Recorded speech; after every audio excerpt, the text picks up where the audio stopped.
And it shall come to pass in the last days that the mountain of the Lord's house shall be established in the top of the mountains, and be exalted above the hills. And all nations shall flow unto it, and many people shall go and say, Come ye, and let us go up to the mountain of the Lord, to the house of the God of Jacob, and he will teach us of his ways. And we will walk in his paths, for out of Zion shall go forth the law, and the Holy One from Jerusalem. Yes, we got to walk in that path. All right, let's read. I am going into this one cold. I haven't previewed this one yet. I don't think we read it at all. Who is as the wise man? And who knoweth the interpretation of a thing? A man's wisdom maketh his face to shine, and the boldness of his face shall be changed. I counsel thee to keep the king's commandment, and that in regard of the oath of God,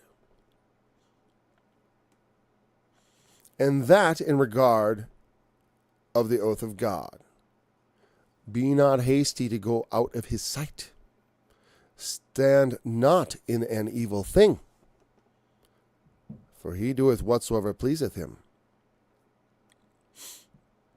Where the word of a king is, there is power. That was too sudden, I couldn't mute it.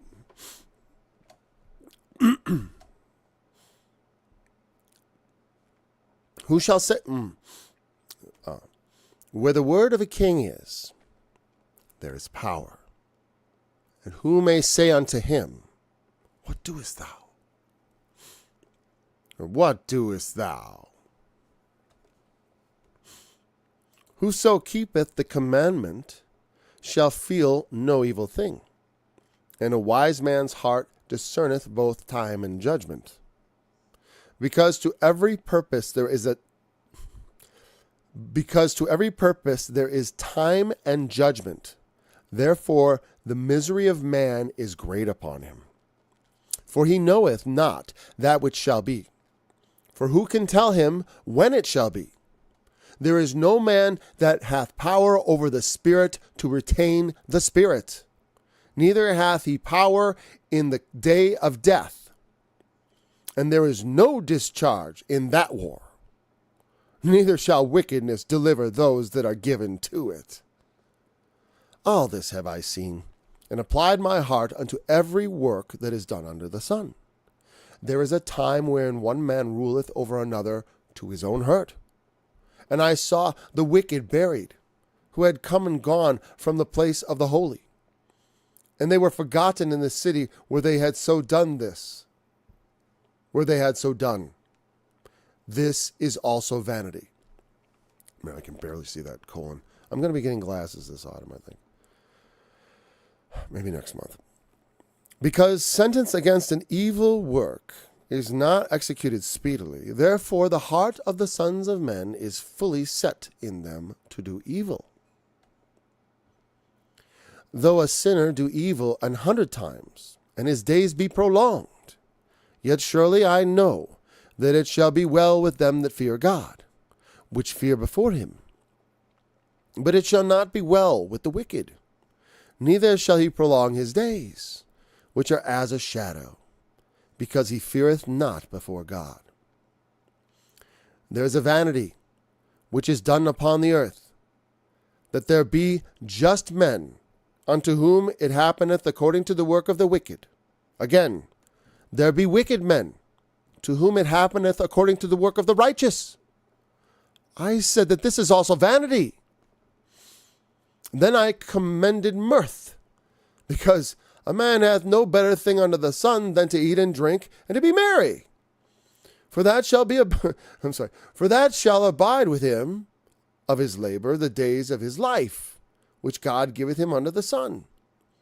When I applied my heart to know wisdom and to see the business that is done upon the earth, for also there is that neither day nor night seeth sleep with his eyes. Let me try that again. There's a parenthetical. For also there is that neither day nor night seeth sleep with his eyes. That man who neither day nor night seeth sleep with his eyes. I just want to read it so we understand. Oh, we're at the end of the chapter. Then I beheld all the work of God, that a man cannot find out the work that is done under the sun. Because though a man labor to seek it out, yet he shall not find it. Yea, farther, though a wise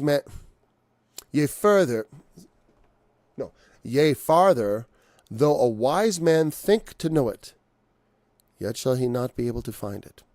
I agree. I don't have absolute answers. That's one of the things. Do I believe Jesus is the way? Absolutely. Because to me, faith in him means I do what he says. Because I believe everything it says about him. I've been reading about him for a long time. I read it over and over. And on balance, I think people who say you don't really need to do what he says are out of their minds. As far as if you're a Christian. If you're not a Christian, well, you should do what you know is right. You better. Because I believe Jesus will judge in the end. And he's a merciful God. Well, but even in the time being, okay, that's what this book is about. What about life now? I don't like pie in the sky.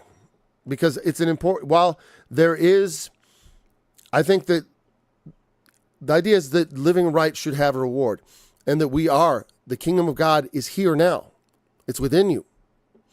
But we want to manifest it. It's got to be built up first within, and then it comes out. Anyways, well, it's because it's talking about this kingdom. Who is the wise man, and who knoweth the interpretation of a thing? A man's wisdom maketh his face to shine, and the boldness of his face shall be changed. You know, when you feel like you've got the world by the tail, so to speak, you know what I mean? Like you have wisdom. It does you much good. I wish I had more wisdom in perhaps things of the world concerning finance. I'm not particularly wise in that regard. You know, I don't know. Maybe I am wise because I invested in things that were much better than just money. Like I said, I put a lot of my time and effort into my family. So, I don't consider that a bad investment. Because I do look at myself as a father, as a sort of king. Every king has his castle, right? That's the home. Hold on a second. I'm going to mute this for a moment. And let's just... 1 second.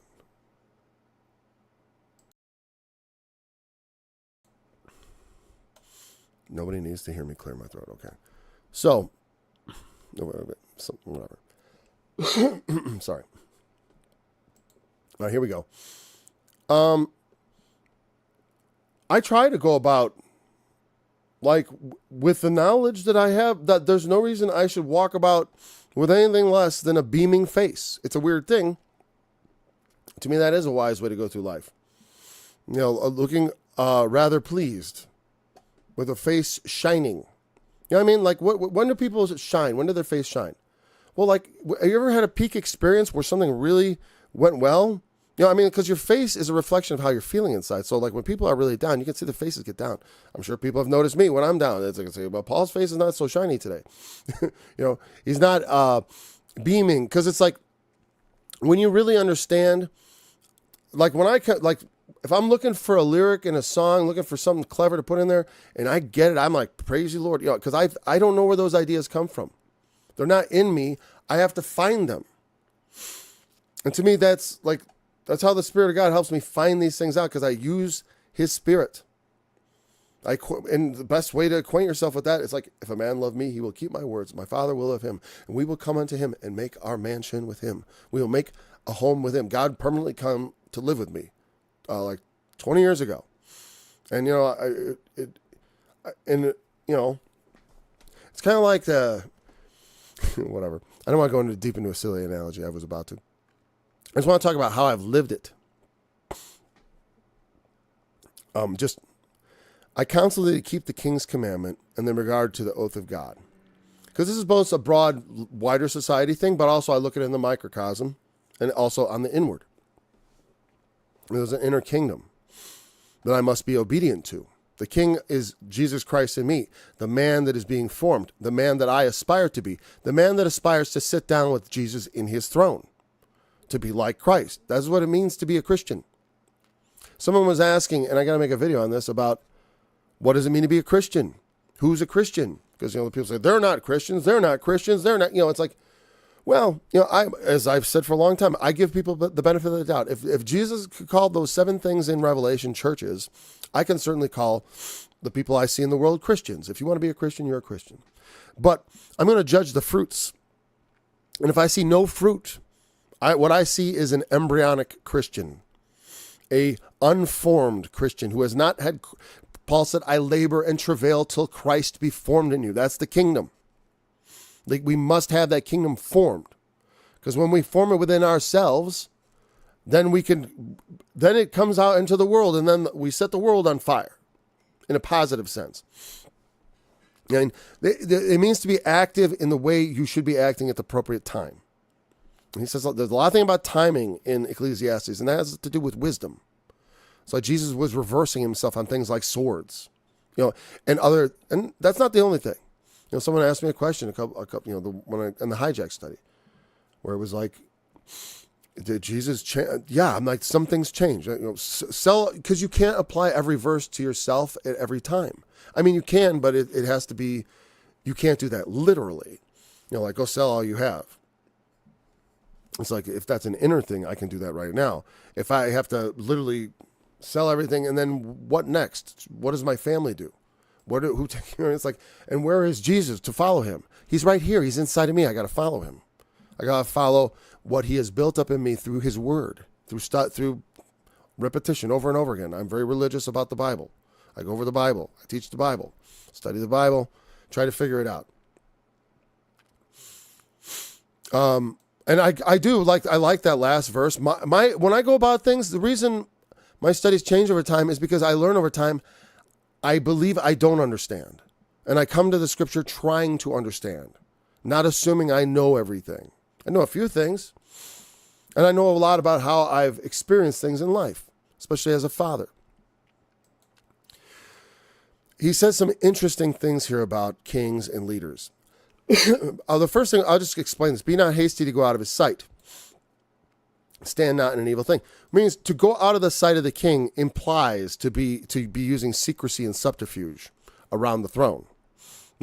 And you think about that from a literal perspective. Obviously, that's good, wise thing. But in a spiritual sense, inside, like, you have a ruler in you, the Holy Spirit, telling you what's right. It's like you don't want to have a secret life apart from that remains. That's like a bit of Satan's kingdom that needs to be rooted out. And that's the work we do to make the kingdom perfect. In some ways, because we live in the flesh, there's imperfections that you just are going to exist. That's why even if you raise your children right, they're still flawed. What makes a Christian, they are embryonic Christians. If they do not go on to be something more, they end up being miscarriages. You have to be born again. You can be just a baby Christian, but you got to be some kind of, something that makes sense, that looks like something like Jesus said. There got to be some sort of fruit. If there's no fruit, there's no faith. And they make a big deal about faith when the true thing that is most important is grace, because ultimately no one can be saved without graciousness from God. We all have sins that have to be overlooked. You know what I mean? We all have sins that have to be overlooked. If we think that by believing the story of Jesus is true and that he did rise from the dead, but we can just go ahead and bite and devour one another and live lives of rapacious greed, we may find out that that's just not how things work. I would think they will definitely find out that's what Jesus promised. Not everyone that says to me, Lord, Lord, will enter into the kingdom. I can tell they don't. They never enter into the kingdom. They bring forth no fruit of the kingdom. Where is his fruit? I want to see the trembling. Where is the trembling? They say they believe like the demons believe, but tremble because they know there is something there. Now, keeping the king's commandment in regard to the oath of God. To me, like when you make an oath to God, you should keep what you say. What do you promise to keep? You should keep your word. I promise to serve God. I got to serve him. You can't serve two of his masters. I have to serve the inner master that is the true Lord. The Lord that I can become and be a Lord like him, a king like him, not the King of Kings, but one of his kings, one of his disciples. What is the point of making a disciple? It's to bring them up to the master. When by reason of time you should have been teachers. It says in Hebrews chapter 6. I believe it's 6. It might be 4 as well. 6 or 4. I think it's 6. You ought to be teachers because of reason of time, but you have need that people teach you again the very first principles of the oracles of God. That's how badly they misunderstand the Bible. The first principles of reading and understanding what this means. They don't get it. Oh, it should all be literal, like the devil told you to read it. The very first temptation of how does the temptation come to the Son of Man? This is you now. It comes in those four. Man does not live by bread alone. You got to pay attention to the word of God, every word that comes out of his mouth. That's why I write scripture songs. That's why we do the Bible studies. That's why we talk about it. That's why we think about it. I got to live by this. I got to eat it. I got to consume it and make it a part of me. And that has an effect. It creates in me a proper image of who Jesus is and what I'm supposed to become. And you don't get that by just literally believing in things. We are his workmanship. That's why, Jesus reacted to faith like it was some kind of miracle. He did. If you think about it, he marveled that, there's no faith. But when there was, he'd be like, great is your faith. And that it could move mountains. And that the source of faith was not the person, but God who persuaded them. And it's like, there's this inner conviction that this is really true.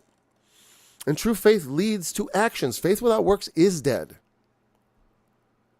And I don't think there's anything. You can isolate verses in Paul and try to make them axiomatic and interpret them in a satanic way so as to deceive people and to convince them to stay as embryonic Christians for their entire life. Meaning, and to me, that's a Christian who's doesn't live up to the standards. They're not, you don't have to be a big Bible teacher. You just have to you have to look at something like someone who's becoming a little Jesus. Oh, he's a good guy. This is a good person. This is a just man. Like Cornelius and all these people who received grace because God was like, here, I received these people. It's not about that they're Jews or what, Cornelius, though he was good to the Jews, that's the thing. He was good to them. Not just to them. He's a charitable person. But, so don't get involved in, when you get involved in entangled things like that. Let's see what this person. Yeah.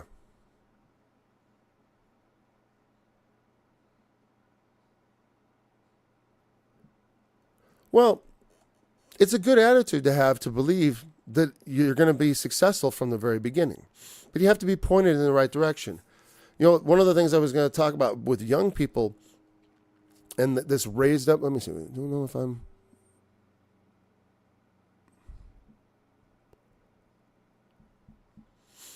Well, see, I'd have to know more about, if you were born and raised Christian, that's one thing. If you came to it as in your own life, that's another. It's a lot of different ways people come to these things. It's like, I believe in obedience. I taught it to my children. I'm not perfectly obedient. I know he is there to, we don't want to be tempting God, but he also understands we're weak in the flesh and we have to continue. The best way I found, like I said, is you have to just continue in it. It is hard when you're younger, especially for me. When I was young, the temptations were very strong. And it's like, I'm not much better except by practice and also by being wise, by keeping myself in good situations. If I was tempted sexually, it was good for me to find a wife. If I was tempted, through idleness to do idle things, I need to find productive things for me to do. Be not hasty, but someone asked me, how can an innocent child be a sinner?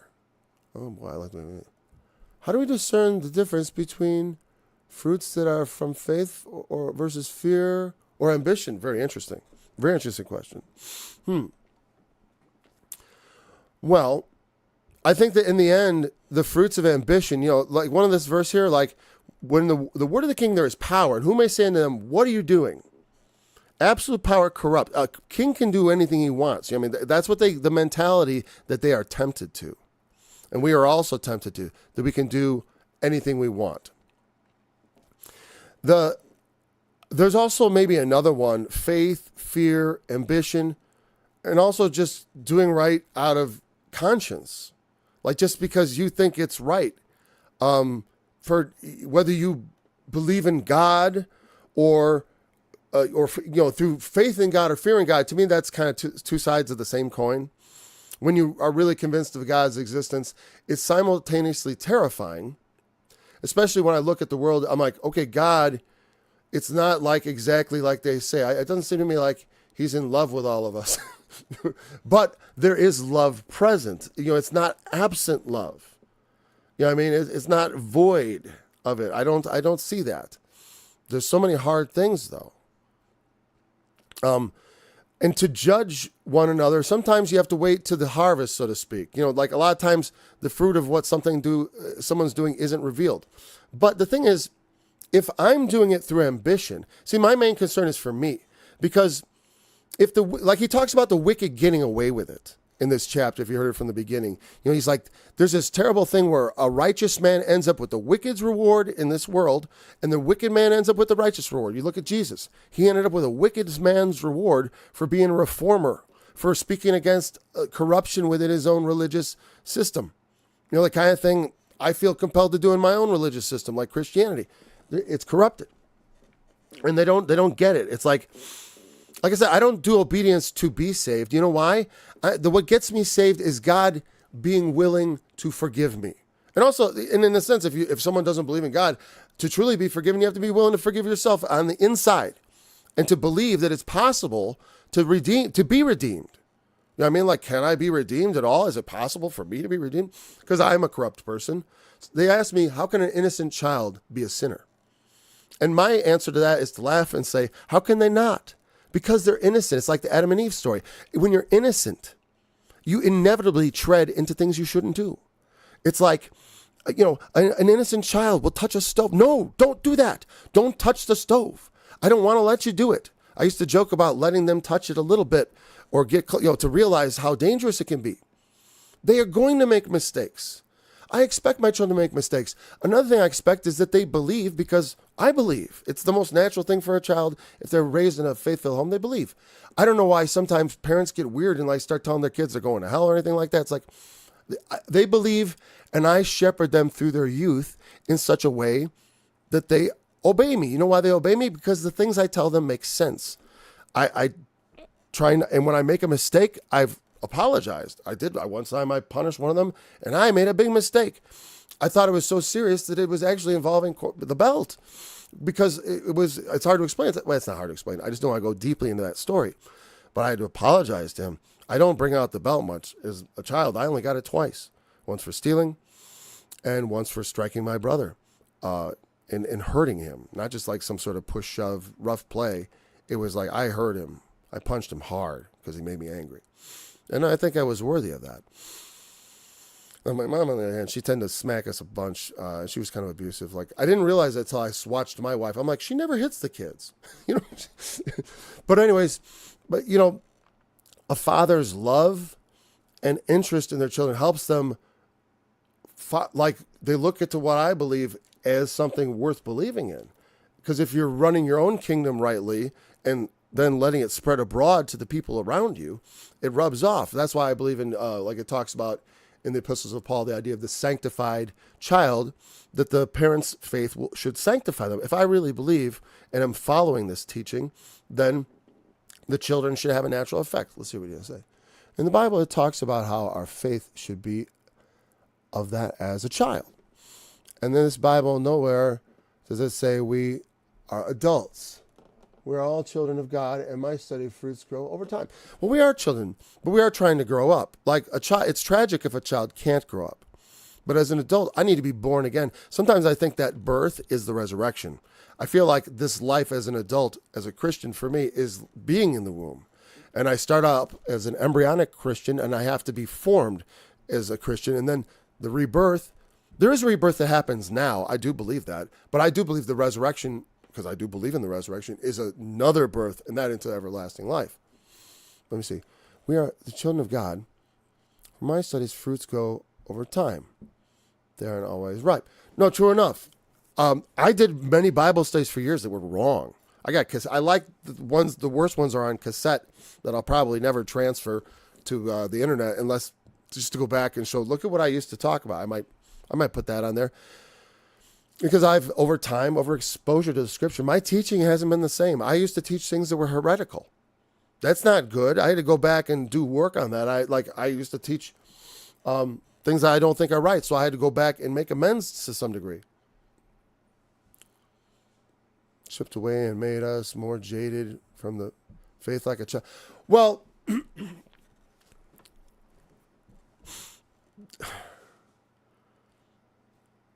the faith of a child is very sincere. You know what I mean? But it also can be abused and pointed in the wrong direction. Just like all things, there's a negative thing, like where you say, don't do this, kid. And then there's a positive thing where you tell them, this is the way you should do it. Here's how we go. You know, I always taught my children to be excellent, you know, and they trust me. So I also I take advantage of that to some degree to get them to do hard things. Not too hard, not too, you can't be too soft or too hard. If you're too soft, they come out spoiled. You know what I mean? And then they're going to have to work that out. It doesn't mean they can't fix their lives properly, but that's one of the reasons I know children were sinful, because I was a precocious and, I was a mouthy kid, and I did things. I was mean, and there were just things. It's like, because they actually fostered it by spoiling me, letting me get away with things, and I had to learn to be different. You know, if a parent is raising their child right, there's a positive aspect and a negative aspect. To me, faith as a child has to grow up. You enter in as a child always. Like I said, I always approach it like I really don't know. You know, I talked about the Dunning-Kruger effect, where early on you think you know a lot, but at first you don't know anything, right? And when you get to the end of wisdom, you also kind of know you don't know anything, except you've learned so much in the meantime. So you've learned a lot, but you've also opened up all these doors to realize it's like, I still need to maintain a childlike curiosity, a childlike willingness to hear something new, to be corrected. You know what I mean? Like, faith is also, I can't disconnect it from the idea of faithfulness. Anyway, building the trust through truth and turn your children, put faith in you. If I'm understanding, your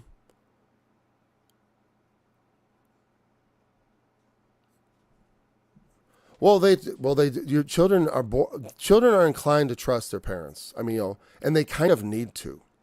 And parents have to take responsibility for their children and model proper behavior, and also help the child learn to be good, because it's going to help them in life.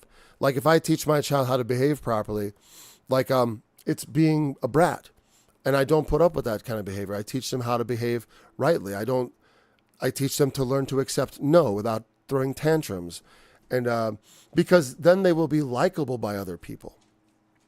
People are going to like these self-controlled people who know how to carry themselves, who are not malevolent actors in the world. You know, they go out, they work hard, they help people when they do the things that Jesus said people are supposed to do.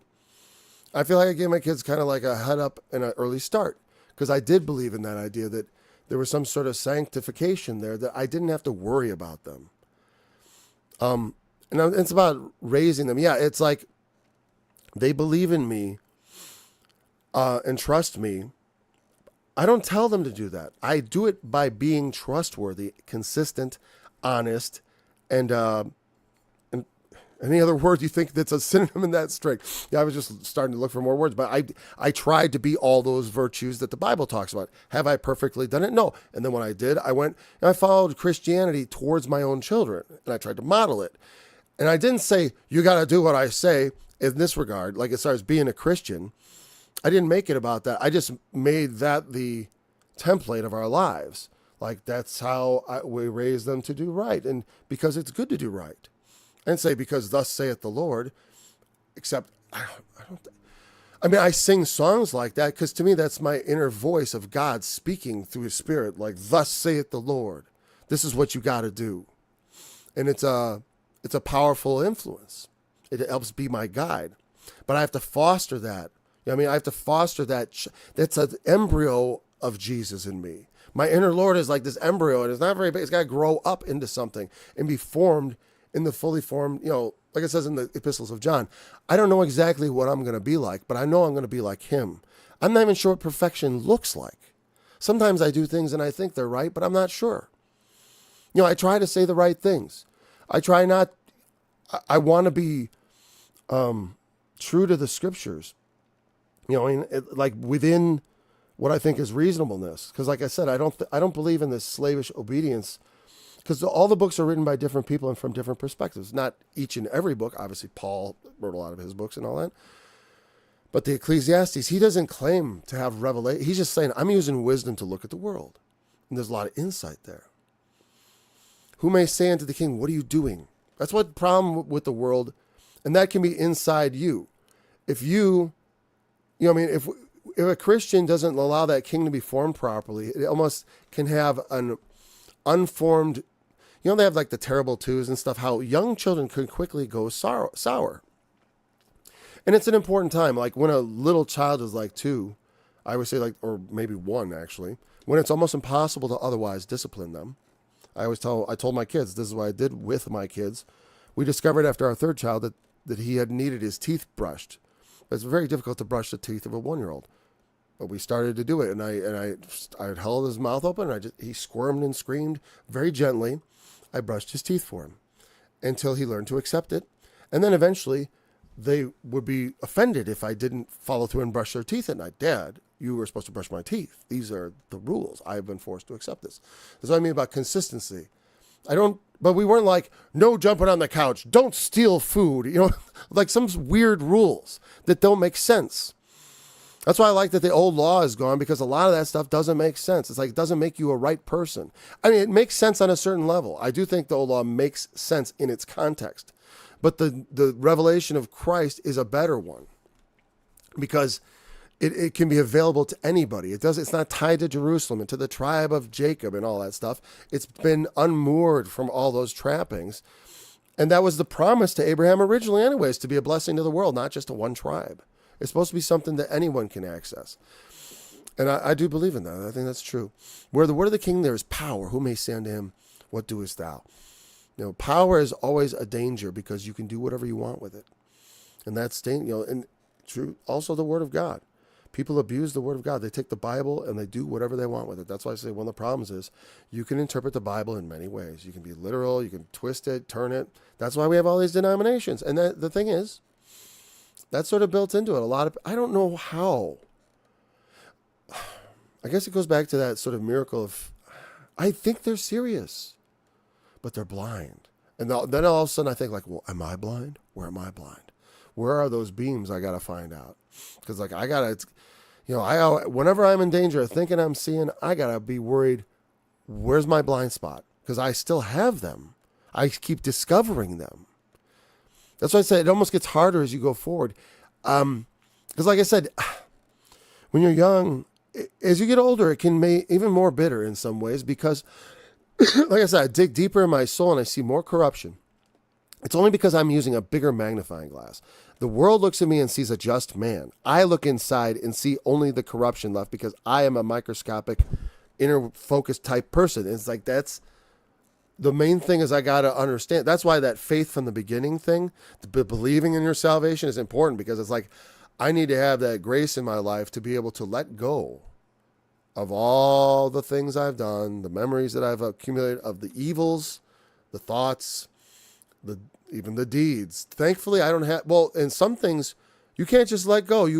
Jesus said, hey, go be reconciled with, if someone has aught against you, that's why Alcoholics Anonymous, they, even when that, like, I remember my friend, one of our bandmates came back and like said to him, I hated you. He invited him to coffee. I guess it's part of their program. I've never been. Did I miss anything? Wait, is it? Oh, okay, let me look back. But in trust through truth and wait. Fruits aren't always ripe. Okay, let me get your comments. Is it because as adults, life and logic chipped away and made us more jaded from the faith? Okay. I want to make sure I answer that. Made us more jaded as adults. Well, I think that unbelief. Yeah, it's because, you know what, like I said, when you get to that knowledge of good and evil as a child, when you start learning what right and wrong are, and you become a sinner, or, hopefully your parents help you, guide you in the right path, and you're not making too many mistakes. Because a lot of these mistakes, like I said, a child spitting on another child, like your child should not do that when they go to school, or punching them, or being, rude, violent, not listening. A lot of kids just don't even listen. My son does daycare work, and as a helper, and the kids, a lot of them just don't listen. And he observes these kids. And I myself coach children's wrestling. Because you know what I like about children's wrestling? Because without some sort of suffering, no greatness is possible. We have to work through things. Sometimes the suffering is more than we can bear, though, which gets to me. Sometimes I have to retreat into the thought that maybe the world is more like a simulation than I realize, and perhaps there are actors whose suffering is not real. Now, if you're a psychopath, that thought leads you to do many evil things. It makes that king have all the power. I can do whatever I want because these people aren't real. That's creepy. But, like you go down that path. See, to me, it's like, I don't care. Even if it's not real. In the game, I'm going to build. I played Minecraft with my kids. I like to build the things, and I don't like to go off and just die stupidly. I like to survive, and also to prosper, and to build. I enjoy building. I enjoy planting and gardening and making productive, fulfilling things. That, just like Solomon says, enjoying the fruit of your labor, doing things and liking it is great. And I agree with you. I do think that life and logic, it does chip away at it, because some of the things children are told to believe are not believable. I never made my kids believe in Santa Claus, and I never made them believe in the literal Bible stories. And in fact, I would question them openly to them. I would tell them, it doesn't matter to me if Adam and Eve really existed or not. I do think there was a first man and woman at some point, of course. And same thing as Noah's Ark. I think Noah's Ark is based on a true story, at the very least. And the reaction, some people would, blasphemy. It's like, I don't think so. I still believe the stories are extremely important. And you should pay attention. The book is extremely important. That's what annoys me about a lot of people who are unbelievers who do not even consider taking it seriously. They're critical of the book, but they haven't given it. But they're not serious in their criticism. They just repeat things. The contradictions. It's like there's a lot of contradictions. They're kind of very interesting, because it's like some of them are intentional. So it's like, wait, and it's not just like one. It's like they act like the whole thing is Leviticus or something. Leviticus and then Jesus. It's not how it was. Let me finish your questions. I don't care if building the trust through truth, and in turn your children get faith in you. I'm understanding you. I explain. Yes, that. And then the next one, is it how you wield the sword of God and how you teach others? Yeah, you got to be careful with that sword. It can build up, and it can, because I always look at it as like some cuts are needed. Some wounds are faithful are the wounds of a friend. It says that. Sometimes we need a little cut. Sometimes we got to be cut down to size. If we get above ourselves, if we get a little high-minded, sometimes we need to get down just a little level. Be not over-righteous, certainly not up here. Not up here. Like that's another part of that I didn't really touch on, but that's a good way of thinking about it. Not up here, maybe righteous. I want to have a realistic understanding of where I am in regards to righteousness. And the best way to do that is to just is to go over it, and every answer isn't specifically there. You have to learn how to transform what you've learned in stories and in some very, Paul in times is just very plain. It's like the first commentary on Jesus, the epistles of Paul. I love the epistles of Paul. And some of my favorite stuff. And it's like, because there's so many just gems. And also the wisdom of Solomon. Wait, I want to make sure I didn't miss any of these verses, since there's not a lot of questions coming down yet. And they don't have to be. That's okay. Be not hasty to go out of his sight. Stand not at an evil thing. Because when if you come at the king, you best not miss, they say, right? Because the king has the power. Now, here's another thing, though. As a Christian, like I'm about to do something that's going to make a lot of people angry. I'm writing a song. I'm working on a song called Death to America. That's not going to make people happy. And it's not that I want that. It's precisely because I don't want that. I don't want death for America.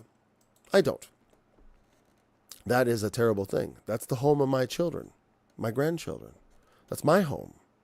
That's not, it's not my America. That when I think about what America are they cursing, it's not really my America. It's the America we've lost control of, unfortunately. And that king is one king, but it's not a king. It's a conglomeration of stuff. It's a blob or whatever, like Professor Mearsheimer calls it. There's this like governmental thing, and it's not the king. In our country, it's supposed to be democratically ruled. Each man is himself self-ruling because it's kind of a Christian country. Or at least it was founded assuming it was a Christian society. They never imagined it would be anything else. They didn't want to put religion into the government because I don't want the government in the business of religion, for sure. But in some ways, it's already encoded in our laws and our values, and it's always intertwined. It's just we try to pretend it wasn't. I think that's part of the problem. Though it's a problem that you can't entirely. I love that Jesus divorced those things because we have to somewhat divorce them. I have to give to the world the things that belong to the world, and to God the things that belong to God. I owe the world some things. I pay my taxes, but also I am a citizen who is conscientious of my own responsibility. I'm like a king. Every man in America, every man a king. I got my castle. I got my kingdom. I got my family. I got to do something about the world around me, whatever I can. And I do have power, that flaming sword. I wield the sword of God, right? Many early stories are taken out of context, sadly. With the ark, the flood was most likely covering all of Jerusalem's areas. I mean, maybe. The thing is, I've looked at a lot. There's a lot of like historic floods and stuff.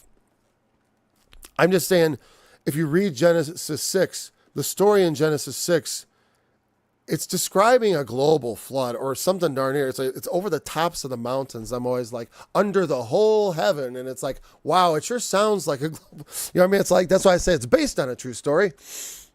I mean, yeah, there have been many massive historical floods throughout the human period. I mean, because we've been coming in and out of ice ages and stuff, and there have been big floods. It's inevitable.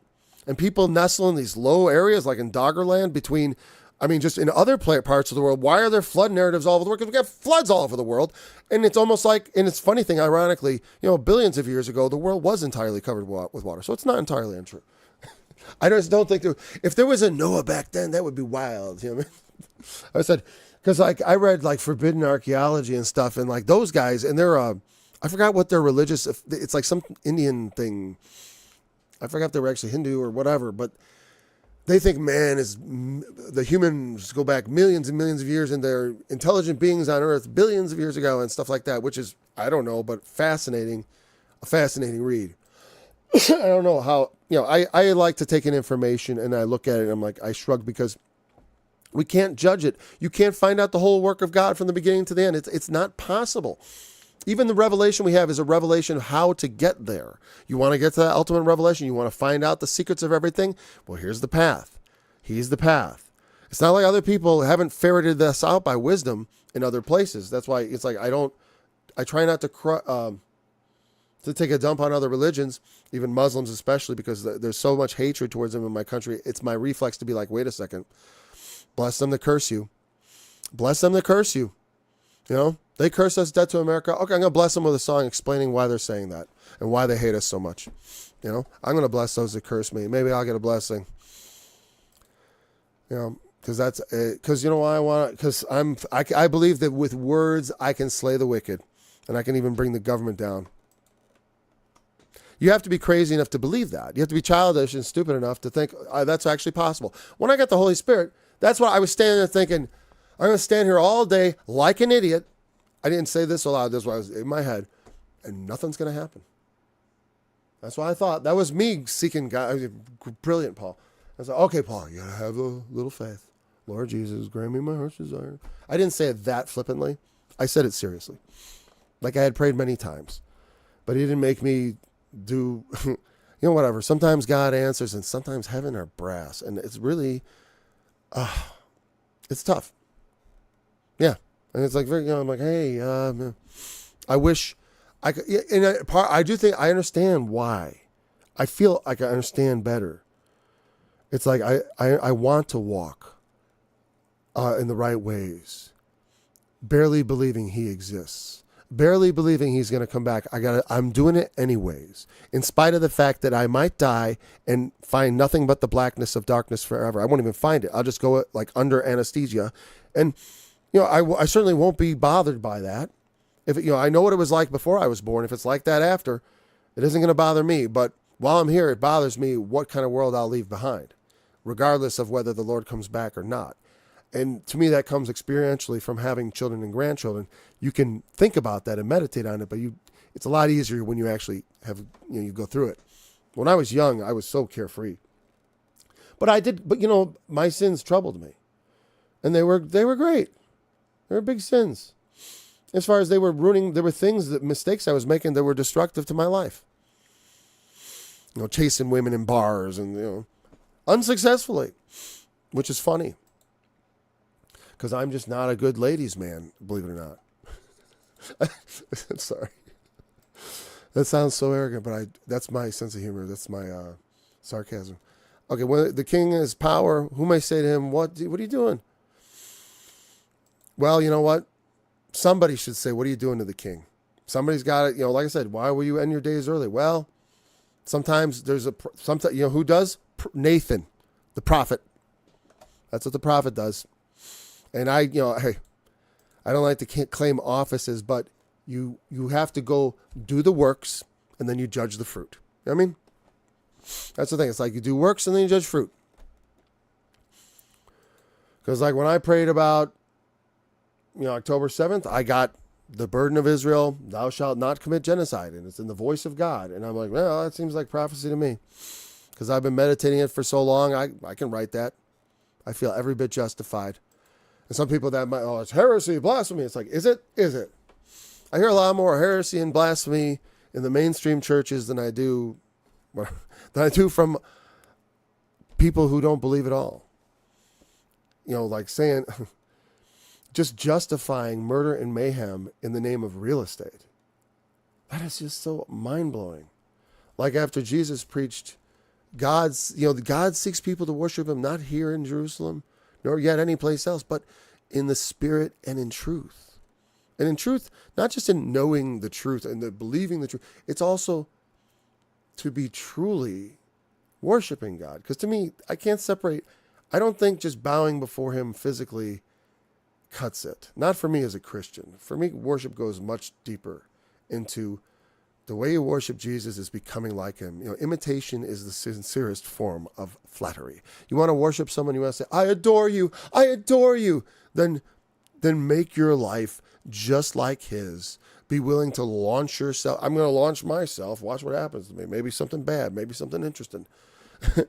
I don't care. I don't care. I mean, I do care.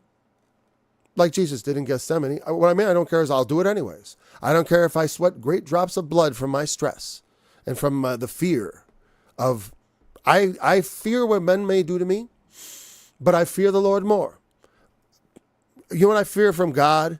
That his smile would not be as broad as I want it to be. When I see him, I want him to crack a smile. I'm going to be like, oh, Paul, you did okay.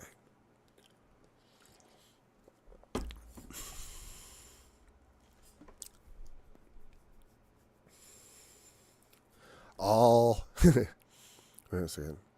He knoweth not what shall be. Who can tell? I don't know what's going to happen after I'm done. I know I'm going to be done at some point. Like I said, I either want to live a long, peaceful life and leave the world in better shape than I came into it, or I will die fighting it. And I will die fighting it with words alone. With words alone, I will get myself killed if necessary. And I know it can be done. It can be done. Journalists do it all the time. The flesh is 8:8 explaining how the flesh can't overcome the spiritual. There is a man that hath power over the spirit to retain the spirit. Neither hath he power in the day of death. Oh, I'm sorry, there's no man. There's no discharge in that war. You can't get out of that fight. Neither shall the wickedness deliver them that are given to it. So, explaining how the flesh can't overcome the spiritual. Not in our own will or power. I mean, like the will of the flesh can't overcome ultimately the spirit. Well, I do believe that as a Christian, because I have faith, that I will overcome, of course. And even though I don't see my perfect obedience, now I know it's coming. That's why I never say things like, I'll never be perfect. Of course I will be perfect. That's what the Spirit teaches. My flesh doesn't want to be perfect. My flesh wants to indulge itself. It wants to numb itself. It wants to get away from all the trouble that righteousness may bring to me. That the ultimate level of righteousness can be and I said, especially for me as a Christian, I don't think everyone... No, I think when push comes to shove, every Christian needs to maintain their integrity on a certain level. It's like, and I don't just mean about like, yes, Jesus is real. That part, denying the Lord in works, we need to affirm him more than we affirm him with our mouth. Though we should affirm him with our mouth, of course, because that's very important. Okay, so I'm getting it right. So, yeah, we don't have power to stay alive, but also... See, I don't even, what you said is right.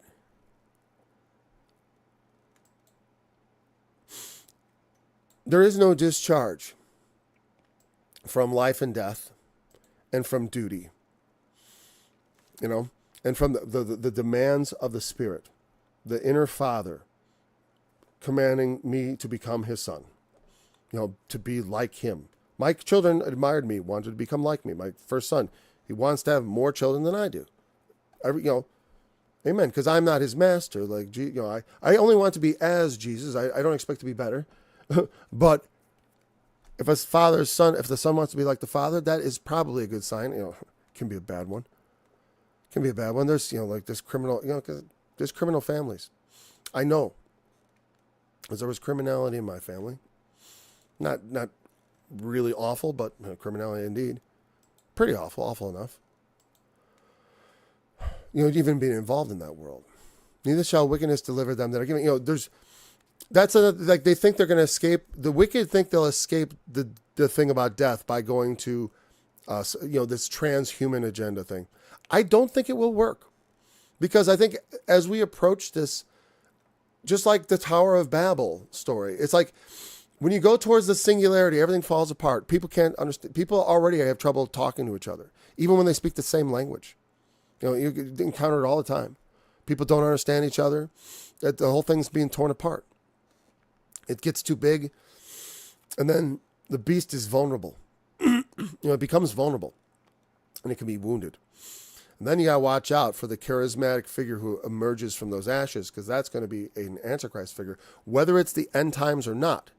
Just like the people who say like, well, Nero and all, it's like, yes, those things are not, those are examples. Those are just like everything written is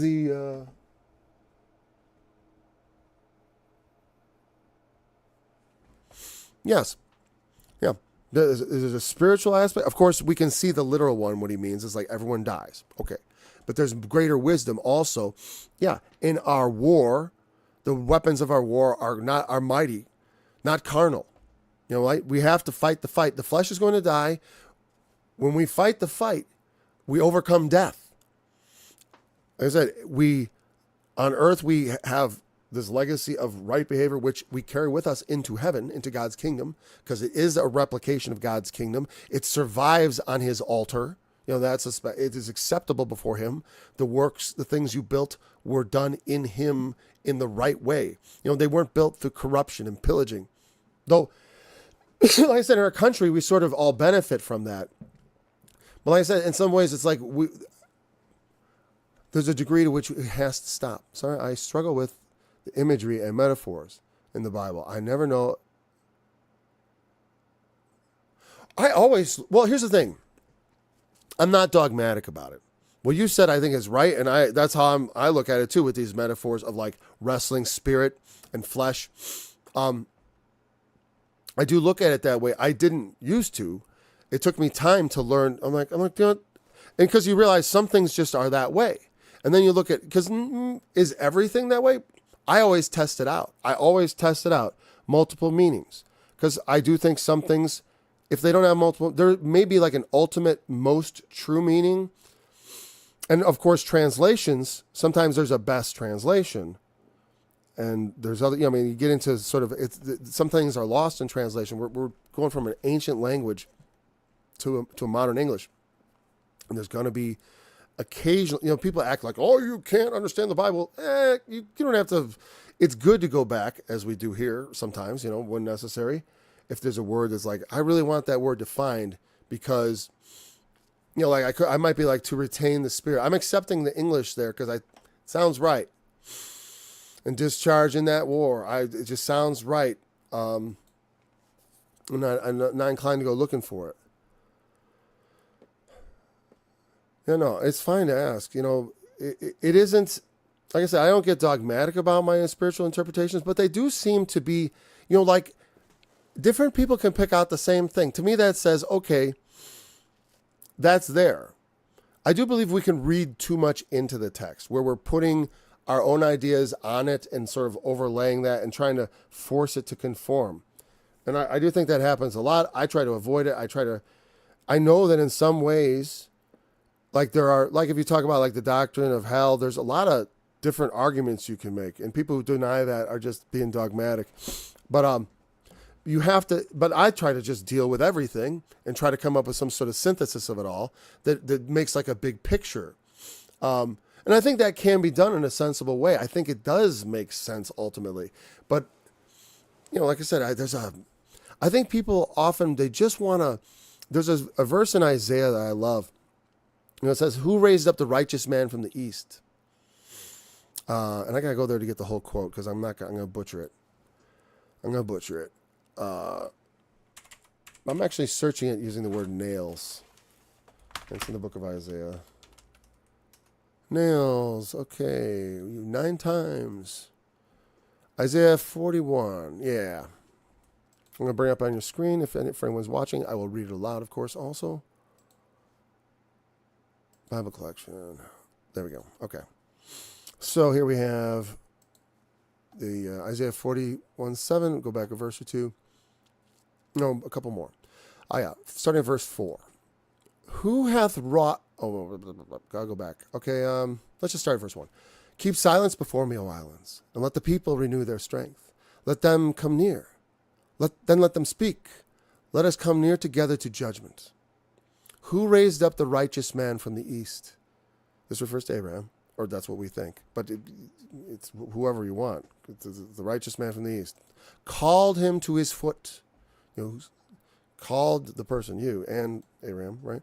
Gave the nations before him and made him rule over kings.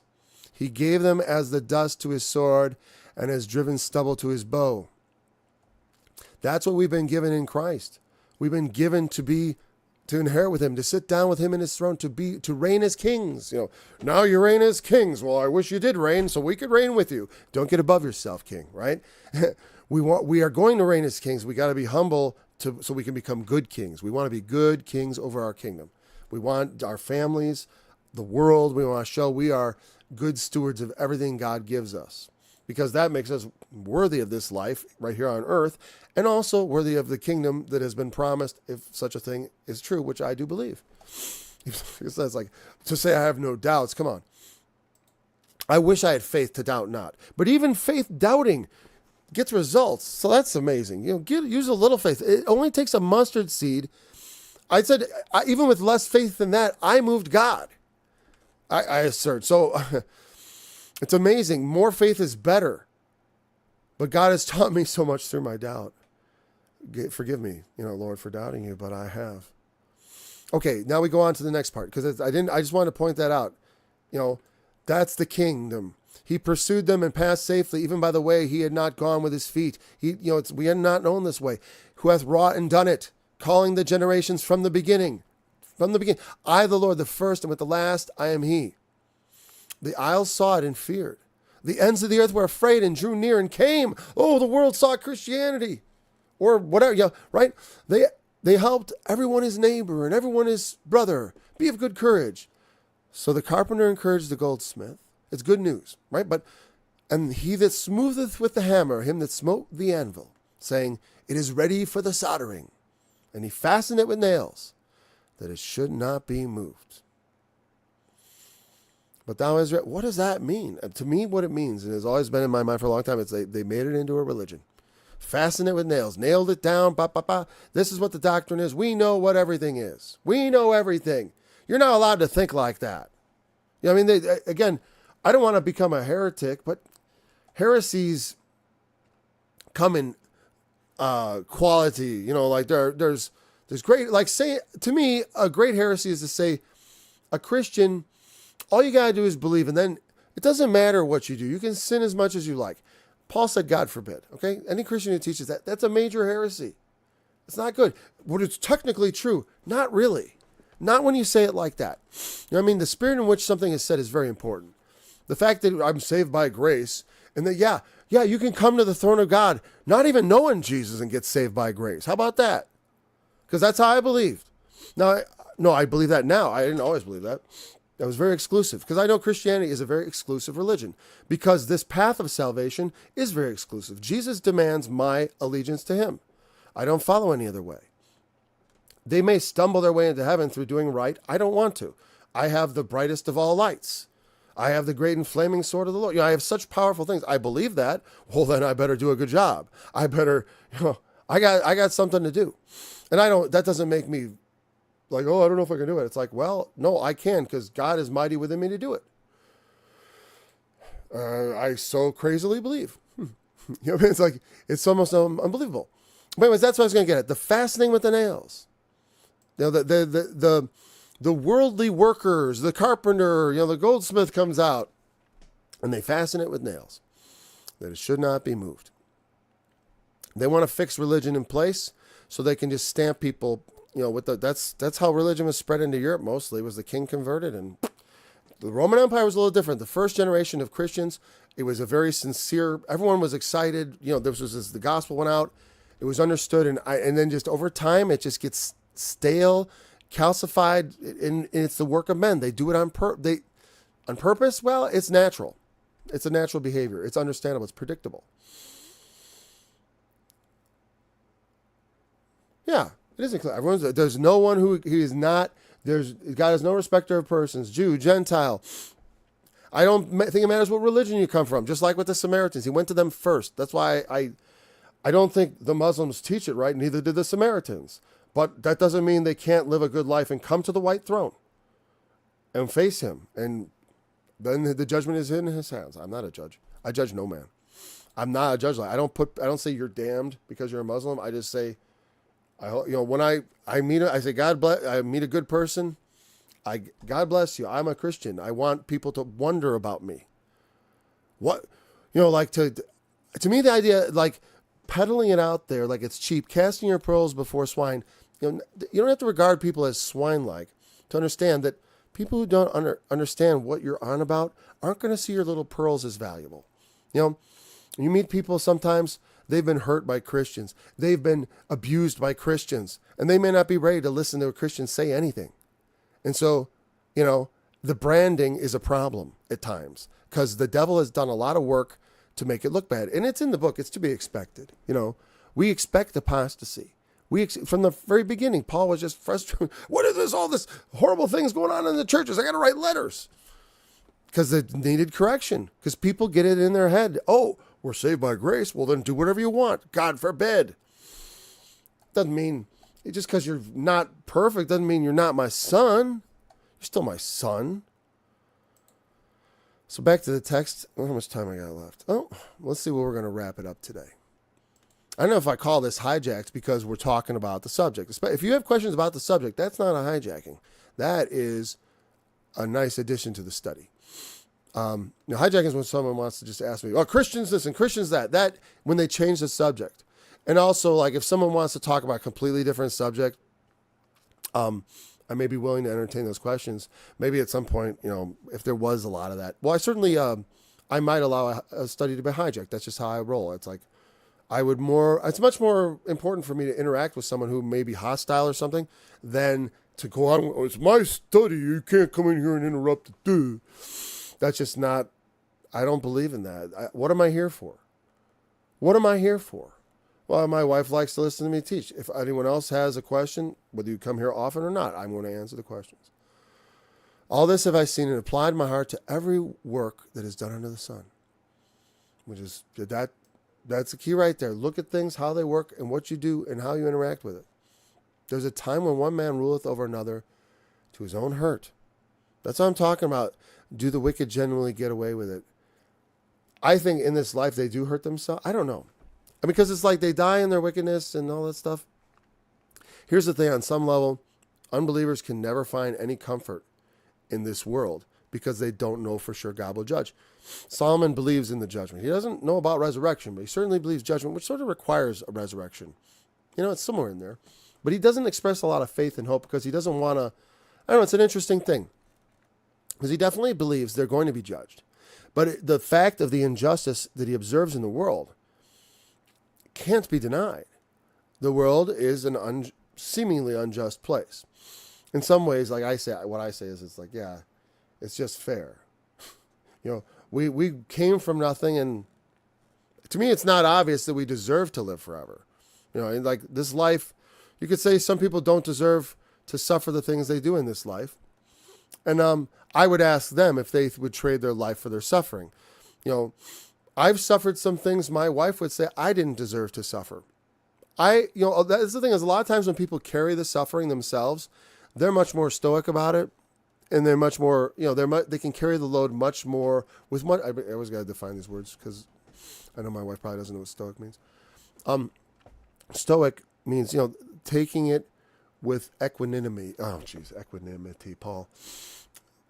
I want to define a word with an even more highfalutin word. I say use words that easily be understood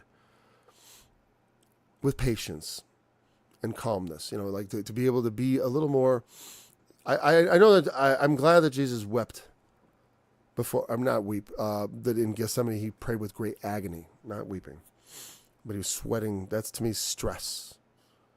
It allows me to allow myself to feel. To go and when I feel like that, I go alone to pray and decompress and relieve myself of the burdens and prepare myself to face life. Every hard bit of it, temptation for good and, for things that are positive and tempted to do evil. Well, there is temptation to do evil, I try to avoid it, right? So let's see. A man rules over. I almost wish we could go into that more. Whatever. We might think about it next time. We still have plenty. It's really the subject here going on, and it was opening up a new can of worms. So actually, I'm going to just say we're starting it at verse 9. Because we kind of did not touch on that verse very much. But we will consider it with this. And again, do you hurt yourself with your improper image of God in your heart? If I don't have the right image of God, I can screw up my life. You know what I mean? I'm going to screw up my life. And you know what I mean? And my family's not going to love me. My wife's going to divorce me. You know what I mean? I'm ruling over, the inner ruler is corrupted. It's an interesting thing like that. I'm just like I say, I'll take it into that place. And it happens in the world. They rule over us and it hurts them too. As they destroy America, and they enrich themselves, they're bringing out the ground from under them, undermining their power, undermining their wealth. They're undermining it all because they're becoming weak, like that statue with feet of clay and iron. It's weak, and it just takes a little stone. It only takes a little faith to say, "Be thou removed and cast into the sea." And that could be that trumpet might be symbolic of something. Who knows? All right. I gotta clear my throat. It's all dried out. I need a drink of water, but we're done. Thanks for joining me. Thanks for the questions. I really appreciate it. Excellent questions. Until next time, remember the testimony of Jesus is the spirit of prophecy, and he is the fulfillment of the law. And it shall come to pass in the last days that the mountain of the Lord's house shall be established in the top of the mountains, and be exalted above the hills.